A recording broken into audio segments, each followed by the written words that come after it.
Halo, perkenalkan nama saya Kris Sinaga dengan NPM 240110100006.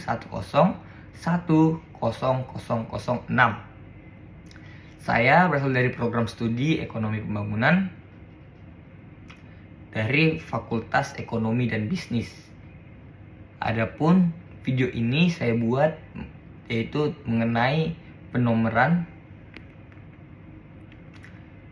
yang dimana video ini saya buat sebagai penilaian untuk nilai evaluasi akhir semester dari mata kuliah umum bahasa Indonesia. Jadi kali ini saya akan menjelaskan mengenai penomoran dalam karya ilmiah. Penomoran dalam karya ilmiah merupakan elemen penting yang membantu dalam mengorganisasikan dan menyajikan informasi secara terstruktur dan mudah dipahami. Penomoran yang konsisten dan sistematis meningkatkan kredibilitas karya ilmiah yang kita buat, sehingga membantu pembaca dalam memahami alur pembahasan dan memudahkan pencarian informasi dalam karya ilmiah yang kita buat. Pengertian dan pentingnya penomoran. Apa sih itu penomoran? Penomoran dalam karya ilmiah adalah sistematika penulisan angka yang digunakan untuk mengurutkan dan mengklasifikasikan elemen-elemen dalam karya ilmiah yang telah kita buat. Kenapa sih penomoran itu penting? Karena penomoran ini dapat memudahkan pembaca untuk memahami struktur dan alur pembahasan dari karya ilmiah kita, sehingga dapat meningkatkan kredibilitas dari karya ilmiah yang kita buat karena mencerminkan sistematika penulisan yang terorganisir. Adapun beberapa aturan dalam penulisan angka dalam karya ilmiah. Yang pertama yaitu adalah angka 1 sampai 10 tidak ditulis dengan huruf. Sebaiknya ditulis dengan huruf, bukan dengan angka. Misalnya 1, bukan dibuat angka kayak gini 1. Tapi dibuat hurufnya SATU 1 gitu. Kemudian aturan yang kedua, angka lebih dari 10 sebaiknya ditulis langsung dengan angkanya, bukan lagi dengan huruf. Yang ketiga, angka dalam data. Angka dalam data langsung saja ditulis dengan angka. Misalnya 50%, langsung 50%. Kemudian misalnya yang kedua 200 responden. Itu kita bukan ditulis 200 responden, tapi langsung angka 200 responden gitu. Dan yang keempat aturannya adalah angka di awal kalimat. Itu harus kita hindari karena akan tidak baik untuk kalimatnya gitu. Jadi kalimatnya menjadi tidak pas. Oke, kita lanjut yaitu penomoran bab, subbab, dan anak subbab. Bab dalam karya ilmiah itu biasanya ada 4. Bab 1 itu mengenai latar belakang, dan selanjutnya baru yang kedua pembahasan, yang ketiga jadi untuk bab pertama itu misalnya bab 1 itu baru penjelasan dari bab 1, kemudian ada subbab yaitu latar belakang, itu kan subbab dari bab pertama gitu. Jadi untuk latar belakang itu kita buat 1.1 gitu. Jadi jika lagi nanti ada anak subbab, yaitu bagian dari si latar belakang ini dibagi menjadi beberapa lagi, maka kita buat penulisan penomorannya itu adalah 1.1.1. Jadi ini bab pertama, baru datang subbab ini 1.1, ini bab 1, ini 1.1 latar belakang.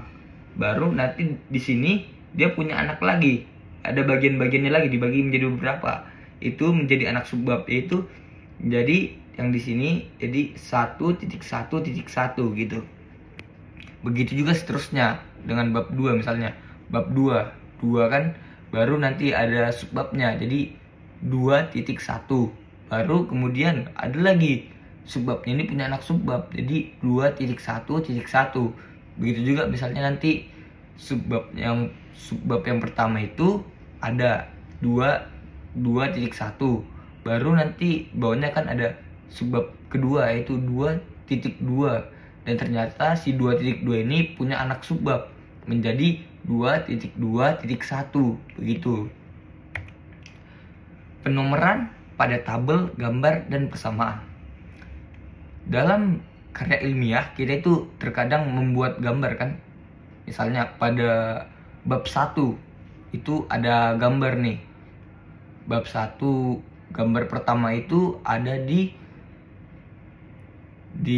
subbab pertama. Jadi gambarnya itu dituliskan dalam penomorannya nanti di daftar pustaka, yaitu adalah daftar gambar 1.1.1, karena gambar itu berada pada bab 1 subbab pertama dan anak subbab pertama. Begitu juga dengan gambar dan juga persamaan, sama dalam penentuan penomoran dari gambar, tabel, dan juga persamaan. Adapun penomoran kutipan dan referensi. Untuk kutipan langsung, contohnya Smith, 2023 P.10 itu page ke-10. Itu penomorannya itu dipisah ya, di tanda komanya itu tahun 2023 itu contohnya itu adalah tahun terbitnya. Kemudian pada kutipan tidak langsung, Smith dalam kurung 2023 itu menjelaskan tahun penerbitan dari karangannya, bahwa misalnya dia menyatakan bahwa mobil itu rodanya ada 4 gitu. Kemudian pada bagian referensi, contohnya Smith J dalam kurung tahun terbitnya tadi tahun 2023 baru judul bukunya, begitu.